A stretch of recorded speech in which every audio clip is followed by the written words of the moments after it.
은혜로우신 하나님, 이 시간 오산교회에서 오후 예배를 통해 하나님께 영광 돌릴 수 있는 귀한 시간 허락하심을 감사합니다.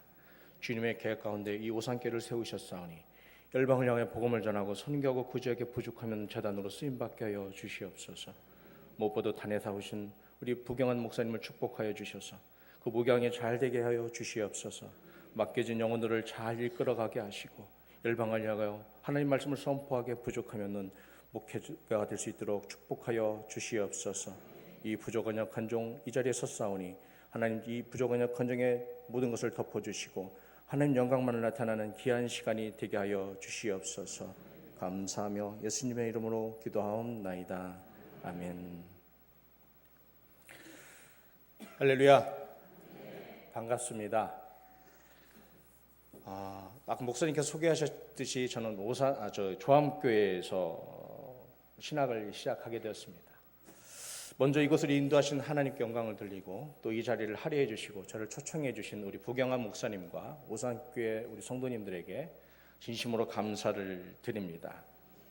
저는 경기현의 화성지방에 속해 있는 성은교회를 담임하고 있는 임현목 전도사입니다. 지금 우리 전도사는 3년의 진급 과정을 통해서 목사 안수를 받게 되는데 제가 아무런 문제가 없으면 내년 4월에 목사 안수를 받을 수가 있습니다. 저는 개척한 지가 한 2년 됩니다. 그 전에 조암교회에서 2003년도 10월에 신앙생활을 시작했습니다. 그러고 보면 여기 원로 목사님이신 송민성 목사님이 조암교회 담임 목사님을 하셨더라고요. 교회 연역을 보니까 1988년도부터 한 6년간 조암교회 담임하시다가 이곳 오산교회로 오셨고 여기서 은퇴하신 걸로 알고 있습니다. 그리고 또 작년에 한 6월쯤이었을까요? 제가 개척해서 예배드릴 때에 저희 오후에 11시 예배에 한번 오셔서 함께 예배 드려 주신 적이 있습니다. 이런 걸 보고 인연이라고 생각하는 것 같습니다. 저를 인도하신 이곳까지 인도하신 것은 그냥 되어진 것이 아니라 하나님의 계획과 인도하신 가운데 있었다라는 사실입니다. 제가 이 자리에 설 수 있었던 것은 진급 과정이기 때문에 이 자리에 설 수 있습니다.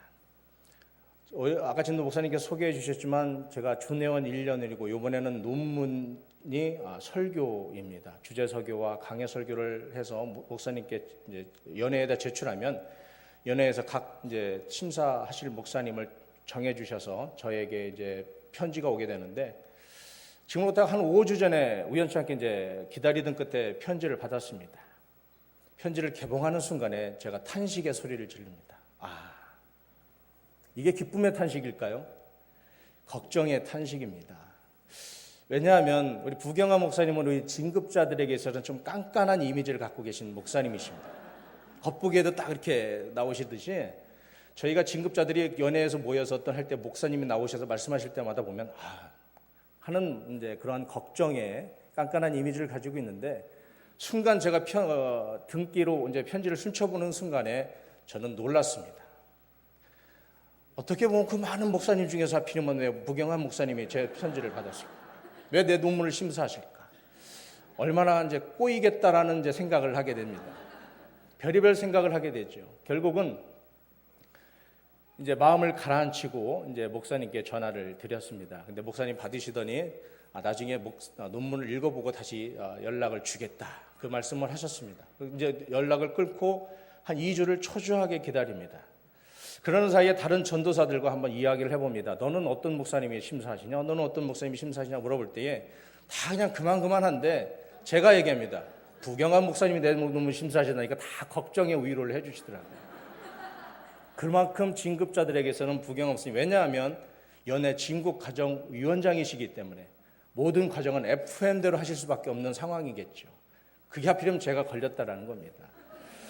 3주를 기다리다가 초조한 마음으로 전 연락이 없으셔서 제가 전화를 드렸습니다. 목사님, 임현목 전도사입니까? 목사님이 딱 한마디 하시더라고요. 오늘 18일 오후에 우리 교회에 와서 설교해. 저는 그 자리에서 주저앉았습니다. 아니 어떻게 전도사가 와서 이곳에서 설교할 수 있을까? 그때부터 저는 3주라는 시간을 가지고 근심과 걱정과 염려를 안고서 초조한 마음으로 오늘의 준비하기까지 이 자리에 왔습니다. 저는 이제 목회를 시작하는 걸음마 단계에 있습니다. 너무나 미약하지만 여러분, 저도 조암교회가 한 400여 명이 모이는 교회고 오후 예배도 한 200여 분 정도가 지금 이 정도 규모의 예배를 드립니다. 거기서 담임 목사님의 할애가 있어서 제가 교육 전도를 하면서 한 대여섯 번 정도 설교를 맡기셔가지고 제 오후 예배는 설교를 했습니다.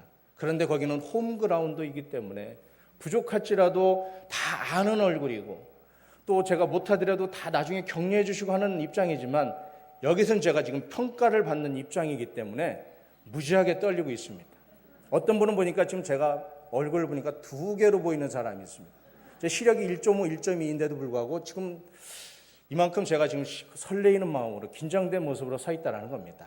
제가 말씀을 전할 때 조금 부족할지라도 여러분 이해해 주시고 이제 시작하는 목회에 격려해 주실 수 있는 귀한 시간이 되기를 소망합니다. 오늘 본문 말씀을 통해서 말씀에 순종하는 삶이라는 주제로 우리가 말씀 나눌 때 은혜의 시간이 되기 소망합니다.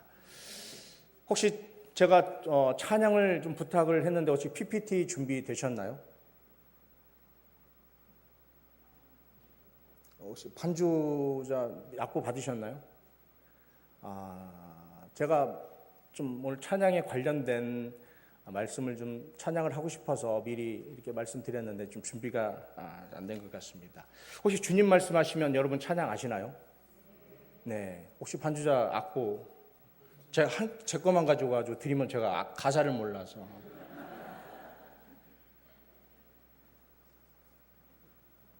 좀 기다릴까요? 어떻게? 네네.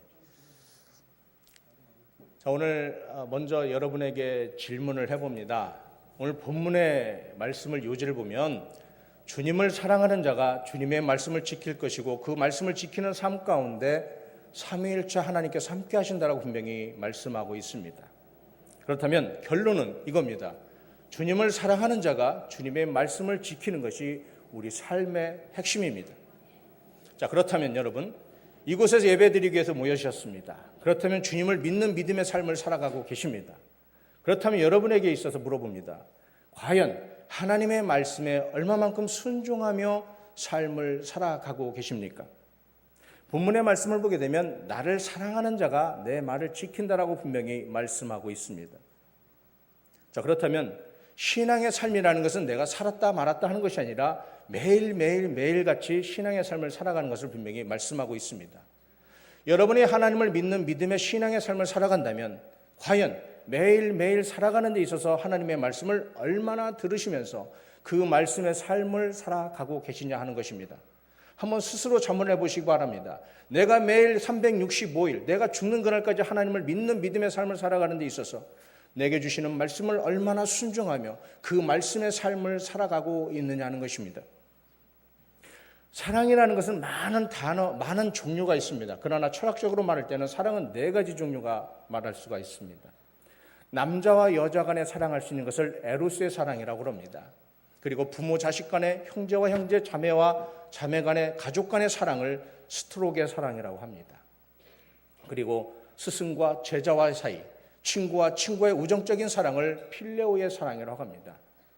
그리고 4번째 마지막으로는 헌신과 희생을 원하는 아가페의 사랑이 있다는 사실을 여러분 잘 아시겠습니까? 그러나 무엇보다도 중요한 것은 오늘 성경에서 말하는 하나님을 사랑하는 것은 아가페의 사랑을 의미하고 있다는 사실입니다. 왜냐하면 요한일서 4장 16절에 보게 되면 하나님은 사랑이시라라고 분명히 말씀하고 있습니다. 이 말씀 즉 아가페의 사랑을 말씀하고 있다는 사실입니다. 이처럼 하나님은 사랑이신 아가페 사랑하고 계시는 하나님께서는 저와 여러분을 사랑하시는 줄 믿습니다. 그렇기 때문에 2000년 전에 예수 그리스도를 독생자 아들 이 땅에 보내셔서 우리의 죄악을 구원해 주셨다는 사실입니다. 예수님께서 3년 반의 공생애를 하실 때에 천국에 대한 복음을 가르치시고 또 말씀을 전하시고 무엇보다도 병든 자를 고치신 가운데 모든 것을 다 이루었다 할 만큼 십자가에 돌아가시면서 우리의 죄악을 구원해 주셨다는 사실입니다.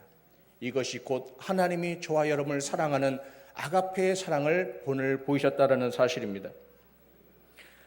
철학에서는 이렇게 말합니다. 인간은 에로스의 사랑에 의해서 태어나고 스트로크의 사랑에 의해서 양육되고 필레오의 사랑에 의해서 다듬어지고 아가페의 사랑에 의해서 완성된다는 말이 있습니다. 이처럼 아가페의 사랑은 모든 사랑을 덮고 완전체로서 있다라는 사실을 기억하시고 저와 여러분은 주님을 사랑하실 때에 아가페에 사랑하실 수 있기를 소망합니다. 잠시 우리 찬양 하나 하겠습니다. 주님 말씀하시면 함께 찬양하시겠습니다.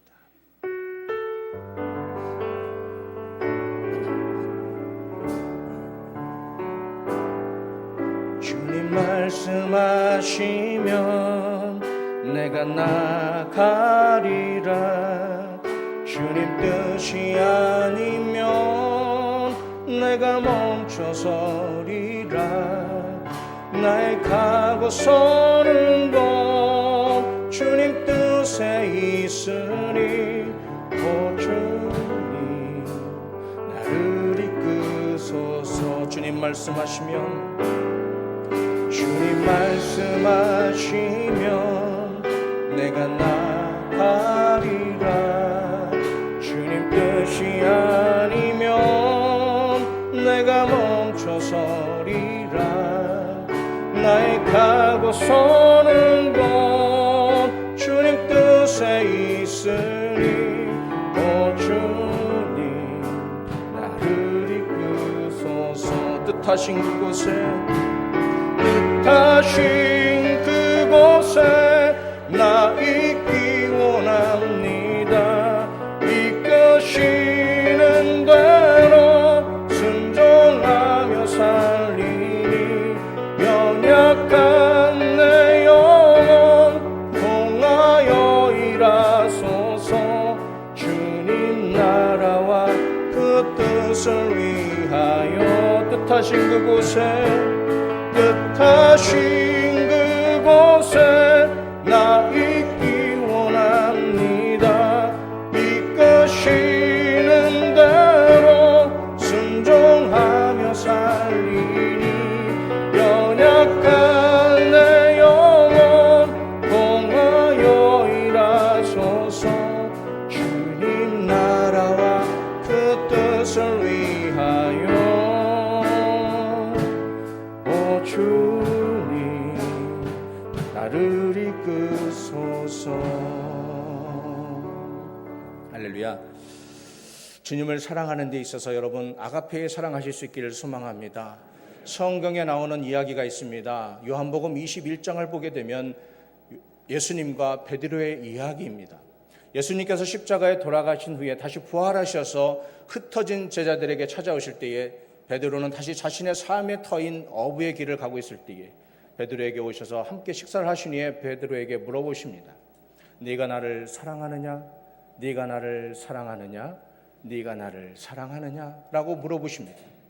이럴 때 예수님께서는 베드로에게 질문하신 사랑이 어떤 사랑을 의미합니까?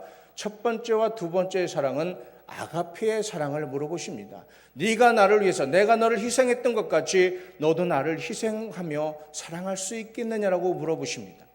이때 베드로는 어떻게 대답했을까요? 성경을 보니까 근심하여 이르되라고 말하고 있습니다. 근심하여 이르되 내가 주를 사랑하시는 줄을 주님은 아십니다라고 대답합니다. 이때 주님께서는 베드로에게 어떤 사랑을 아가페의 사랑을 물어보시지만 베드로는 대답하기를 필레오의 사랑이라고 성경은 말하고 있습니다.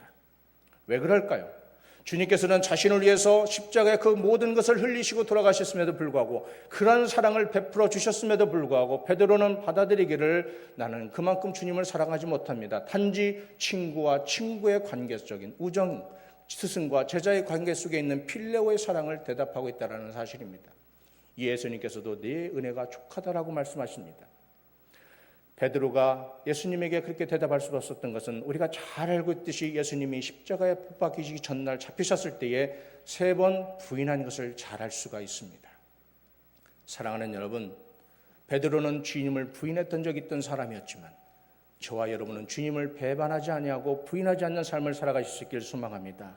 지금 이 자리에 오셔서 주님께서 여러분에게 물어보십니다. 내가 나를 사랑하느냐라고 물어보실 때 여러분은 어떻게 대답하시겠습니까? 무엇보다도 중요한 것은 내가 주님을 모든 것을 다하여 섬기고 사랑하게 고백하는 아가페의 사랑을 대답하실 수 있는 여러분의 삶이 되시기를 소망합니다. 그렇기 때문에 여러분은 가능성이 있다는 겁니다. 베드로는 비록 주님의 원하는 답을 대답하지는 못했지만 여러분은 지금이라도 주님이 원하시는 대답을 통해서 하나님을 기쁘시게 하고 세상에 유익을 주는 믿음의 삶을 살아가실 수 있기를 소망합니다. 신명기 6장 5절의 말씀을 보게 되면 너는 마음을 다하고 뜻을 다하고 힘을 다하여 내 하나님 여호와를 사랑하라고 분명히 말씀하고 있습니다. 원문 성경을 보게 되면 마음은 레바브라는 의미를 가지고 있고 의식, 감정, 의지를 말하고 있습니다. 뜻은 내시피로서 생명, 영혼, 정신을 말하고 있습니다. 힘은 메오드로서 능력, 열심, 정성을 의미합니다. 이러한 요소를 보게 되면 우리 인간의 삶을 구성하는 요소라는 사실입니다. 이처럼 마음을 다하고 뜻을 다하고 힘을 다하여 주님을 사랑한다는 것은 내 모든 삶을 걸고 주님을 사랑한다는 의미를 가지고 있습니다. 그리고 신명기 6장 6절의 말씀을 보게 되면 오늘 내가 내게 명령하는 이 말씀을 너는 마음에 새기고 내 자녀에게 부지런히 가르치며 집에 앉아 있을 때든지 길을 갈 때이든지 누워 있을 때든지 일어날 때이든지 이 말씀을 강론할 것이며 너는 또 그것을 손목에 메어 기호로 삼고 내 미간에 붙여 표로 삼고 내 집의 문설주와 바깥문에 기록하라고 말씀하고 있습니다. 사랑하는 여러분, 주님을 사랑하신다면 그 주님의 말씀을 마음에 새기시고 삶을 살아가실 수 있기를 소망합니다. 그런데 중요한 것은 여러분, 주님의 말씀을 지키며 살아가는 것은 중요하지만 과연 주님께서 여러분에게 말씀하심을 여러분은 어떻게 들으시겠습니까? 아브라함과 같이, 모세와 같이, 다윗과 같이 주님과 대화하며 그 말씀을 들으며 삶을 살아가십니까? 아니면 여러분 각자가 말씀을 듣는 방법이 있으십니까? 중요한 것은요, 우리 인생의 지침서인 성경이 있다라는 사실입니다. 성경은 주님의 말씀을 믿으십니까? 성경은 하나님의 말씀이십니다.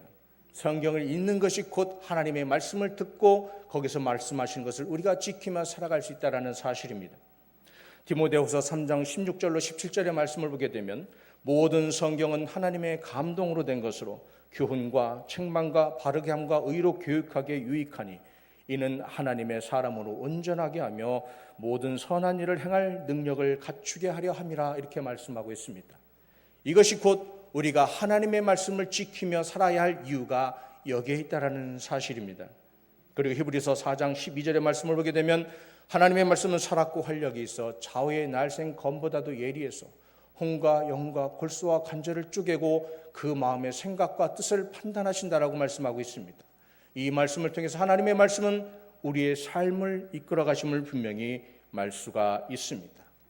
그렇기 때문에 저는 하나님의 말씀이 살아있음을 확신하고 있습니다. 성경 읽을 때마다 제게 주시는 그 말씀을 통해서 저는 그 말씀의 삶을 살아가고자 하고 있습니다. 저는 40세라는 나이에 신학을 시작했습니다. 어떻게 보면 매우 늦은 나이지만 그래도 말씀으로 깨닫게 하셨고 말씀으로 서게 하셨고 말씀에 순종하였더니 오늘날 목회자가 되게 했다라는 사실입니다. 이처럼 저는 하나님의 말씀이 제 삶을 이끌어 가신 것을 저는 확신할 수가 있습니다. 여러분에게 꼭 부탁드리고 싶은 것은 성경에 기록된 그 말씀의 삶을 통해서 하나님을 영광 나타내는 귀한 삶을 살아가실 수 있기를 소망합니다. 참고로 성경은 신약과 구약을 다 합치게 되면 1189장으로 이루어졌습니다. 그리고 31,171절로 이루어져 있습니다. 이것을 하루에 3장씩만 읽으시면 1년에 한 권을 통독할 수가 있습니다. 또 시간이 있어서 6장만 읽으면 2번을 통독할 수 있고 9장을 읽으면 3번을 통독할 수 있다는 사실입니다. 이처럼 성경은 예배 드릴 때만 가지고 다니는 것이 아니라 우리 일상생활에서 늘 품에 품고 그 말씀을 읽고 거기에 기록된 말씀을 통해서 하나님의 뜻대로 살아가는 것이 중요하다는 사실입니다. 그러나 무엇보다도 중요한 것은 말씀에 순종하는 삶을 살아가는 것인데 말씀에 순종하는 삶은 어떤 삶이겠습니까? 자신의 주장과 자신의 의지를 내려놓고 전적으로 하나님의 말씀에 따르는 것을 의미하고 있습니다. 예수님께서도 십자가에 죽기 전에 3번이나 십자가에 돌아가시지 않기 위해서 하나님께 3번이나 기도했던 적이 성경에 기록되어 있습니다. 그러나 그것은 모두 자신의 의지를 내려놓고 하나님의 뜻대로 십자가에 돌아가셨다는 것을 볼 수가 있습니다. 저는 성경을 통해서 정말 하나님의 말씀에 순종한 사람이 누구인가를 찾으러 간다면 저희는 다윗이라는 사람을 이야기하고 싶습니다. 다윗은 매사에 성경을 보게 되면 하나님께 묻고 하나님께 응답받고 하나님의 말씀에 순종하며 살았다라는 것을 볼 수가 있습니다. 그래서 하나님께서는 다윗을 통해서 하나님의 마음에 합한 자라고 말씀하신 것 같습니다. 사랑하는 여러분, 여러분도 하나님의 말씀에 순종하시면 하나님으로부터 합한 자로 칭찬받는 귀한 삶이 되기를 소망합니다.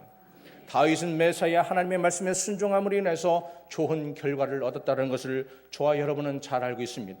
사무엘상 29장 30절을 보게 되면 다윗은 상인 사울로부터 죽음을 피해서 잠시 적군이었던 블레셋에 망명한 적이 있습니다. 그곳에서 망명 생활할 때에 블레셋이 군대를 일으켜서 이스라엘과 전쟁을 준비할 때에 다윗이 이 소식을 듣고 자신이 따르던 600명의 군사를 데리고 블레셋을 찾아가게 됩니다. 그리고 전쟁에 함께 참여하겠다라고 할 때에 블레셋 방백들은 다윗이 이스라엘 사람이기 때문에 혹시 전쟁 중에 자신들을 배신할 수 있을까 봐 염려하는 끝에 다윗을 전쟁에 참여하지 못하게 합니다. 다시 다윗은 자신이 정착했던 시글락이라는 곳에 돌아오게 됩니다. 그런데 웬일입니까? 자신이 비웠던 그 사이에 아멜렉 족속이 쳐들어와서 자신의 삶의 터를 쑥대밭으로 만들어 놓았습니다. 그리고 다윗의 가족뿐만 아니라 함께 따르던 무리들의 가족들을 다 포로로 잡아갔다는 것을 성경을 통해서 알 수가 있습니다. 자, 그렇다면 여러분에게 질문을 해봅니다. 다윗에게는 600명이라는 군사가 함께 하고 있었습니다. 자, 그렇다면 내 처자식이 다 잡혀가 있는 상황이고 함께 했던 무리들의 다 가족들이 잡혀가 있는 상황이라면 여러분은 어떻게 하시겠습니까? 만약에 제가 그때 당시에 다윗이었다면 저는 물불을 가지지 않았을 것입니다. 혼자가 아닌 저를 따르는 600명의 군사가 함께 있었기 때문에 당장 아말렉 족속을 쳐들어가서 그들에게 전쟁을 할지라도 잃었던 가족들을 되찾아오려고 하는 욕심이 있었을 것입니다. 그런데 다윗은 어땠습니까? 성경에 보니까 사무엘상 30절 8절의 말씀을 보게 되면 다윗이 여호와께 묻자와 이르되 내가 이 군대를 추격하면 따라잡겠나이까 하니 여호와께서 그에게 대답하시되 그를 쫓아가라. 내가 반드시 따라잡고 도로 찾으리라고 말씀하셨습니다. 이처럼 다윗은 당연히 자기가 할 수 있는 선주치에도 불구하고 먼저 하나님께 묻고 하나님의 말씀하심에 따라 순종했다라는 사실입니다. 그 결과 어땠습니까? 사무엘상 30장 18절로 19절의 말씀을 보게 되면 다윗이 아멜렉 사람들이 빼앗겼던 모든 것을 찾았고 그의 두 아내를 구원하였고 그들이 약탈했던 것 곧 무리의 자녀들이나 빼앗겼던 것을 크고 작은 것을 막론하고 아무것도 잃은 것 없이 모두 다 찾아왔다라고 성경은 기록하고 있습니다. 여기서 말씀드릴 수 있는 것은 아무것도 잃지 않고 모든 것을 찾아왔다라는 사실입니다. 만약에 자신의 욕심대로 600명을 끌고 싸웠다면 분명히 피해가 있었음에도 불구하고 하나님의 명령에 순종하니까 아무것도 잃지 않고 찾아왔다라는 사실입니다. 사무엘하 5장 19절의 말씀을 보게 되면 다윗이 사울의 왕을 이어서 두 번째 이스라엘 왕하고 있을 때에 또다시 블레셋이라는 나라가 이스라엘을 쳐들어오게 됩니다. 자, 그렇다면 자신이 왕으로 살 수 있는 것은 적군을 맞이해서 방어 전략을 하든지 전쟁에 나가 승리하는 것이 목적일 것입니다. 자신의 군대들을 일으켜서 전쟁에 참여하는 것이 당연함에도 불구하고 다윗은 성경을 보니까 다윗이 여호와께 여쭈어 이르되 내가 블레셋 사람에게로 올라가리이까 여호와께서 그들을 내 손에 넘기시겠나이까 하니 여호와께서 다윗에게 말씀하시되 올라가라 내가 반드시 블레셋 사람을 내 손에 넘기리라 하신지라 이렇게 말씀하고 있습니다. 이 말씀을 듣고 다윗은 군사를 일으켜서 결과 승리하였다라는 사실을 성경을 통해서 볼 수가 있습니다. 다윗은 자신의 삶 속에서 자신이 먼저 할 수 있는 것도 불구하고 하나님께 먼저 묻고 하나님께 말씀을 듣고 순종한 결과로 인해서 오늘날 다윗이 어떤 사람입니까? 하나님께로부터는 마음에 합한 자가 되었고 이스라엘뿐만 아니라 저와 믿음의 사람들에게는 위대한 왕이었다라는 사실을 잘 알 수가 있습니다. 이런 모든 이면에는 다윗이 자신의 힘과 능력을 의지하기보다는 하나님께 먼저 묻고 하나님 말씀에 순종한 결과로 오늘날 신앙의 본을 보였다라는 사실입니다. 사랑하는 여러분, 제가 왜 아까 전도 말씀드렸지만 이 늦은 40이라는 나이에 신학을 시작하게 되었을까요?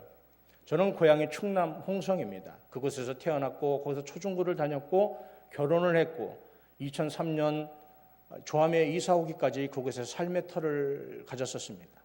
처음에 제가 30대 초반 때에 31살 때에 하나님이 제게 부르심이 있었습니다. 목사님께도 잠깐 말씀드렸지만 그때도 하나님이 부르심이 있어서 신학을 공부해도 불구하고 그때는 신학 공부하는 것이 큰 의미를 갖지 못했습니다. 그래도 한번 원서를 내볼까 하는 마음에 천안에 있는 백석대학교의 신학과에 원서를 냈을 때 4대 1의 경쟁률을 뚫고서 합격을 했습니다. 그렇다면 지금 같은 마음이라면 어떻게 해서든 신학을 공부했을 것인데 그때는 그냥 그러느니 하고 여러 가지 여건과 형편을 핑계 삼아서 신학을 포기했습니다. 그런데도 아이러니하게 참 대단한 것은요, 제가 신학을 포기하는 순간부터 다시 신학을 시작하기까지 7년의 세월이 걸렸습니다. 그런데 그 7년의 세월이 엄청난 폭풍 속에 있었다는 사실입니다. 그 7년의 삶 속에서 가졌던 건 모든 것 다 잃어버리게 되고 말 그대로 인생의 밑바닥이 무엇인가라는 경험을 해보는 삶을 살게 되었습니다. 하나님께 다시 부르짖습니다. 하나님, 왜 내가 이렇게 살아가야 될까요? 다시 하나님께서 지금부터 8년 전에 39살 때에 말씀을 주시기를 내게 남은 것이 무엇이냐라고 저한테 대답하십니다. 그때 저는 순간적으로 깨닫는 것이 있었습니다. 제가 지금까지 살아오면서 죽을 고비를 4번을 넘겼습니다. 이 4번의 삶 가운데 죽을 수도 있었던 인생을 살리신 것은 하나님의 계획과 뜻이 있었다는 사실입니다. 그런 것이 생각나면서 지금 말씀하시기를 내가 내게 남은 것, 네 목숨까지도 내를 걷어간다면 너는 어떻게 할 것이라는 그 말씀에 제가 무릎을 꿇게 되었다는 사실입니다. 그리고 다시 신학을 하게 되었을 때에 하나님께서 그 이전에 잃었던 것들을 회복시켜 주시는 놀라운 역사가 있다는 사실입니다. 우리 교인들도 같이 왔지만 거기에 한 분이 저와 오랜 기간 동안 알고 지낸 분이 계십니다. 그분이 제 삶이 어떻게 살았는가를 볼 수가 있습니다. 그분이 간증이 그럽니다. 전도사님이 삶의 신학을 시작하는 것부터 삶이 변하는 것을 볼 수가 있다는 것이죠. 저도 그런 것을 느낄 수가 있습니다.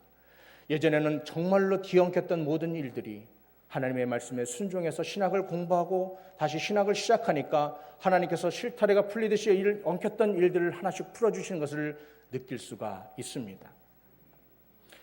참고로 제가 전에 신학을 포기했던 이유 중에 하나가 통학의 거리였습니다. 홍성에서 천안까지 제 자차를 가지고 움직인다 할지라도 1시간 반의 편도 시간이 걸립니다. 왕복으로는 3시간. 거기에 기름값 따지고 뭐 때문에 도저히 엄두가 안 나더라고요. 그래서 하나님, 저 다음에 돈 벌어서 다시 신학을 하겠습니다라고 포기했던 이유 중에 하나가 통학거리였습니다. 그런데 신기한 것은요, 제가 조암으로 이사를 오게 되니까 조암으로부터 다시 신학을 할 때에 봉담까지 25분 거리밖에 안 되더라는 거죠. 예전에 제가 핑계를 댈 수밖에 없었던 일들이 이제는 핑계를 댈 수 없는 여건으로 하나님께서 만들어 가셨다는 사실입니다. 사랑하는 여러분, 저는 지금 하나님의 말씀에 순종해서 세상의 일을 다 접고 목회를 하는 이 시간에 너무나 행복합니다. 지금 당장 제 목숨을 하나님께서 들어가신다 할지라도 저는 가쁘게 하나님을 따를 수 있는 준비가 되어 있다는 사실입니다. 여러분도 하나님의 말씀에 순종하셔서 지금 엉켜있던 것이 있다면 반드시 하나님께 풀림을 받는 역사가 있기를 소망합니다. 저는 지금 너무나 부족합니다. 연약합니다. 비전교회입니다. 몇 되지 않는 성도와 함께 즐겁게 예배를 드리고 있습니다. 무엇보다도 중요한 건 하나님께서 제게 말씀하신 것이 지금 이 교회가 부족할지라도 하나님께서 나중에 창대하게 했다는 그 약속이 있기 때문에 저는 즐겁게 목회를 하고 있습니다. 그래서 여러분에게 자랑을 하나 해보고 싶습니다. 지금 제가 입고 있는 이 양복, 넥타이, 와이셔츠, 오늘 제가 신고 온 신발들, 오늘 처음 입고 신고 온 겁니다. 뭘까요? 제가 오산교회에 물론 논문 심사를 받기 위해서 오는 이 시간이 있습니다. 그런데 이 소식을 들은 어떤 제가 알고 있는 한 권사님, 저희 교인은 아닙니다. 어떤 권사님께서 저에게 지난주에 전화가 오셨습니다. 전사님 잠깐 만나자고. 그 만났더니 저를 양복점에 데려가셔서 이 양복 세트를 다 사주셨습니다. 신발까지 다 사주셨습니다. 들어간 동만 비용만 하면 60만 원 정도 들어간 것 같습니다. 제가 왜 자랑할까요? 하나님의 말씀에 순종하는 삶을 살아가니까 하나님께서 허락해 주신 은혜 가운데 이루어졌다는 사실입니다. 제가 이렇게 자랑할 수 있는 것은 엘리야가 가뭄 가운데 죽어가고자 할 때에 까마귀를 통하여 먹이 사신 그 역사가 오늘 제 삶 속에 있었다는 사실입니다. 또한 성경을 보게 되면 하나님의 말씀에 순종하는 삶을 살아갈 때 인생이 변화된 사람들이 있습니다. 노아는 어땠습니까? 미친 척 취급을 받았음에도 불구하고 방주를 끝까지 지은 결과 인류가 멸망당할 때 그 가정으로부터 인류가 새롭게 시작됐다는 것을 볼 수가 있습니다. 또한 아브라함은 어떻습니까? 평생 살던 고향을 하나님의 명령에 따라 옮겼더니 오늘날 우리가 복의 근원이요 믿음의 조상이라고 부르고 있습니다. 모세는 어땠습니까? 양치기밖에 될 수 없던 그 인생이 민족의 지도자가 되어서 이스라엘을 출애굽시켰다는 사실을 잘 알 수가 있습니다. 물론 다윗도 말씀에 순종한 삶 결과 오늘날 저와 여러분이 신앙에 닮아가야 할 사람으로 기억되고 있다는 사실입니다. 사랑하는 여러분, 부탁드립니다. 여러분의 신앙의 삶을 살아가시면서 주여 주여 부르짖는 신앙의 삶을 살아가지 마시고 그 삶 가운데 아버지의 뜻대로 행할 수 있는 신앙의 삶을 살아가실 수 있기를 소망합니다. 그러나 무엇보다도 중요한 것은 그 행함이 있는 믿음의 삶을 살아가고 때 그 삶 속에 분명히 주님께서 사명이라는 것을 주실 줄 믿습니다. 사명이라는 것은 내가 지키고 싶고 지키는 것이 아니라 안 지키고 싶어 안 지키는 것이 아니라 목숨을 걸고 지켜야 하는 것이 사명이라는 사실입니다.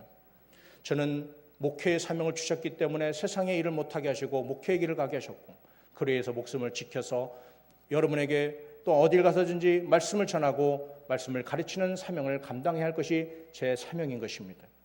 그렇다면 여러분에게 각자 하나님께서 주신 사명이 다 있다라는 사실입니다. 그 사명을 가지고 오늘날 이 시간 오산교회에 함께 모여서 신앙의 공동체의 삶을 이뤄가고 있는 줄 믿으시길 바랍니다. 로마서 8장 28절의 말씀을 보게 되면 우리가 알거니와 하나님을 사랑하는 자 곧 그의 뜻대로 부르심을 입은 자들에게는 모든 것이 협력하여 선을 이루리라 말씀하셨습니다. 이와 같이 여러분이 이 자리에 모인 것은 하나님의 명령에 따라서 사명을 가지고 함께 모였고 신앙의 공동체의 삶을 살아가고 있는 것, 그로 인해서 담임 목사님이 목양에 협력하고 이 오산교회를 통하여 열방을 향해 복음을 전하고 선교하고 구제하는 데 쓰임받을 수 있는 여러분의 헌신이 필요하고 나아가 하나님의 뜻을 이루는 데 쓰임받는 여러분의 삶이 되실 수 있기를 소망합니다. 누가복음 11장 28절의 말씀을 보게 되면 예수께서 이르시되 하나님을 말씀을 듣고 지키는 자가 복이 있다라고 분명히 말씀하고 있습니다. 이와 같이 오늘 본문의 말씀과 같이 주님을 사랑하는 자가 주님의 말씀을 지키는 것이고 주님의 말씀을 지키는 삶을 살아갈 때 하나님께서 그 삶에 함께 하신다는 것이 우리에게 큰 복인 줄 믿습니다. 여러분 모두가 주님의 말씀에 순종하셔서 하나님의 귀한 일꾼으로 쓰임 받으실 수 있기를 소망합니다. 그리고 그 주님과 동행하는 삶을 통해서 하나님의 축복을 받아 삶을 살아가실 수 있기를 주님의 이름으로 축복합니다. 기도하시겠습니다. 은혜로우신 하나님, 이 시간 말씀에 순종하는 삶이라는 주제로 말씀을 나누었습니다. 이 시간 예배드리는 모든 성도들이 주님의 말씀을 순종하여 하나님의 나라를 세우고 하나님의 뜻을 이뤄가는 데 쓰임받는 귀한 삶을 살아가게 하여 주시옵소서. 그래서 주님의 귀한 일꾼으로 쓰임받고 주님이 주신 축복의 삶을 살아가게 하여 주시옵소서. 무엇보다도 담임 목사님 목양에 협력하여 이 재단을 부흥성장시키는 데 협력하고 선을 이뤄가는 우리 성도들이 되도록 함께하여 주시옵소서. 모든 영광